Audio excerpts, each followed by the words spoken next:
Yeah, we back now. Today's gonna be a quick video. We're gonna touch a topic that never really gets touched, right?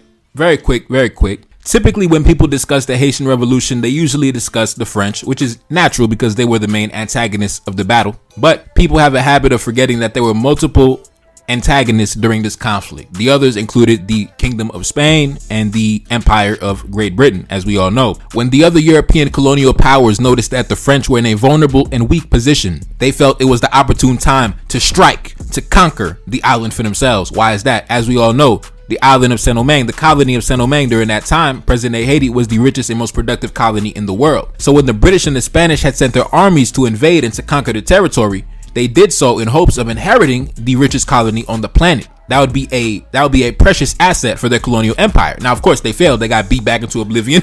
They got destroyed on the battlefield, as we all know. I mean, we don't got to go into the whole storyline, but we tend to focus on the conflict between the Haitian rebels and the French army. We don't really talk about the many battles that took place between the Spanish crown and the Haitian rebels, the British crown and the Haitian rebels. If you take a look up on the screen, let's read it together. Yet it cannot be denied that both the government and British public had learned a lesson from Britain's disastrous attempt to conquer Haiti, restore slavery, and subdue Toussaint Louverture.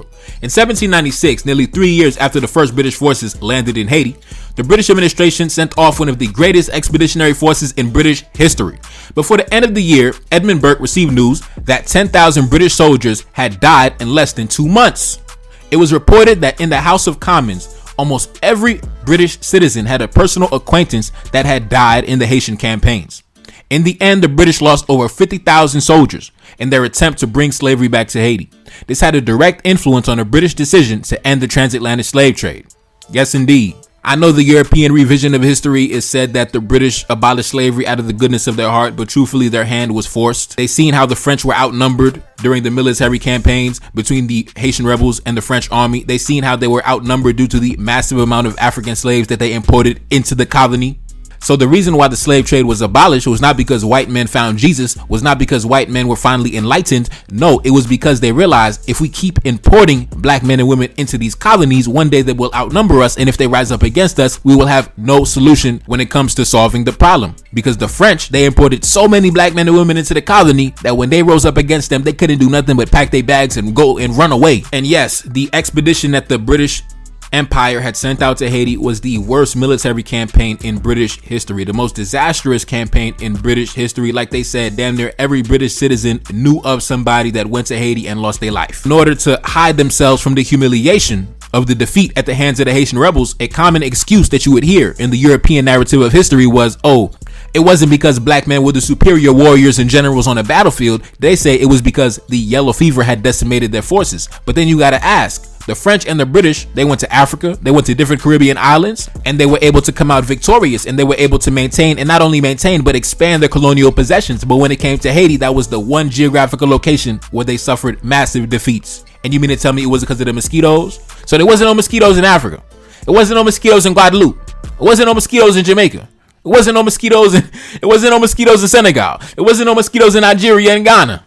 But for some reason, the mosquitoes down in Haiti during the late 1700s, they were so powerful, they were decimating whole entire European colonial troops. Please. At the end of the day, man, the black men were the superior warriors on the battlefield. And why is that? It was because the black men of that era, they had the same exact technology as their opponents. One thing we have to understand about the Haitian Revolution, the setting and the time period that it took place. During this time period, there was no such thing as NATO. There was no such thing as the European Union. There was no such thing as cooperation and unity among the different European powers. Each one was competing to be more powerful than the other. Each one was competing and engaging in their own form of tribalism. You know, they always talk about the tribalism on the African continent, but before the European Union, before the days of NATO, before the days of European cooperation politically and economically, Europeans were exercising their own form of tribalism amongst each other. And because of that, this is what made it possible for Toussaint Louverture and Dessalines and the other generals to get their hands on certain military technology of the time, right? You could go to the Spanish because the Spanish were going against the French. So you could go to the Spanish and be like, yo, I need guns, I need food, and the Spanish will hook you up. You could go to the British who are going against the French and be like, hey, I need you to blockade the French ports. I need you to send me 500 cannons. I need you to send me 30,000 muskets and rifles. You could go to the United States like Toussaint Louverture did and get a whole bunch of weapons for war. And the reason why something like the Haitian Revolution would never be able to happen happen today anywhere on the planet is because the gap in technology is way too wide. We are no longer in the days of marching in on horseback with the rifle and the cannon and the flintlock pistols and you know what I mean? Like, we are no longer in those days, right? Back in those days, the French had a musket, the Haitian rebels had a musket. The French had cannons, the Haitian had cannons. But now, today, the black man don't got the military technology of the time period, right? So the adversary, he got fighter jets, he got drones, he got all type of technology, the night vision goggles, all type of craziness that black men do not have access to. And a large part of why the Haitian Revolution was successful was because the Haitian generals were able to play off against the different aspirations and goals and ambitions of the European powers to benefit themselves. For example, because the Spanish Empire and the British Empire were trying to overthrow the French and get them out of the Caribbean, they were willing to supply the Haitian rebels with weaponry to go at the French. But then notice what happened afterwards. The British and the Spanish invaded to conquer it for themselves. So notice, they never do charity. It's always to benefit them. They'll arm you. They'll feed you to go against an opponent. And then afterwards, they'll come in and try to conquer you. Now, of course, we beat them back. We beat them back each time. But that is the nature of politics. And another reason why the Haitian Revolution would never be able to happen again today, not only is the gap in military technology way too wide for that to be a reality, but also the Europeans are way more united now. They are cooperating way more than they did in the late 1700s. So it's no longer possible for a black man to go to the French and be like, I need this and that because they're trying to go against the British. And then you can't go to another European power and play them off each other like our ancestors did before the days of NATO, before the days of the European Union, before the days of European cooperation. The Europeans are more united and they have advanced their military technology since the Haitian Revolution 200 years ago, right? They're not coming with the rifles and the carbines and the horseback. Nah, they coming with the drones and the jets and everything in between. But of course, if the gap in military technology was not so wide, then it would be a fair fight. Like back in the day, like back during the Haitian Revolution, right? Like when I said the French had cannons, the Haitian had cannons. The Frenchman had a rifle, the Haitian had a rifle. It would be like today. If the Europeans got jets, then we supposed to have jets. The Europeans got drones, we supposed to have drones. The Europeans got submarines, we supposed to have submarines, etc., etc. And similar to them, we're supposed to be more united. Over the years, over the past couple centuries, the Europeans have strengthened their bonds of unity. They're no longer operating in that barbarous tribalism that they were before, where they were, slicing each other's throats, trying to become the most rich and powerful. So black men got to graduate to that level of mentality to where we are no longer backstabbing each other, trying to slice each other's throat so we can be the man sitting on top of the mountain, sitting on top of the hill. And also, a large part of why these militaries and these governments are so wealthy and powerful is because of the time and effort that we put in into helping them maintain their power. By working for their corporations, working in their military industrial complex, actually serving in their military straight up. Like, honestly, like, we uphold these systems that we say oppress us. We talk about the European power structure, the white power structure, but we as black people, we maintain it through our labor, through our expertise that we offer and contribute to the maintenance of European domination over our people. And that's another reason why the Haitian Revolution will never happen again, because today, like I said, we contribute to the maintenance of European power. The Haitian Revolution had happened because the black men and women of that time, they said we are no longer going to contribute to the wealth and power of the French Empire. We are no longer going to give our labor, our time, and our energy to maintaining the wealth and power of the French. And unfortunately, many of us have not graduated to that level. We have not graduated to that level of thinking to make that type of sacrifice. So that is why a Haitian Revolution will never happen again. A once in a lifetime thing. Now, maybe until we upgrade our military technology, then maybe. But as of right now, listen, ain't gonna happen again, man. Never happen again. But salute the ancestors that made it happen. 50,000 British men came to Haiti to fight against the black men and they died. Over 80,000 Frenchmen came to Haiti to fight against the black men and they died.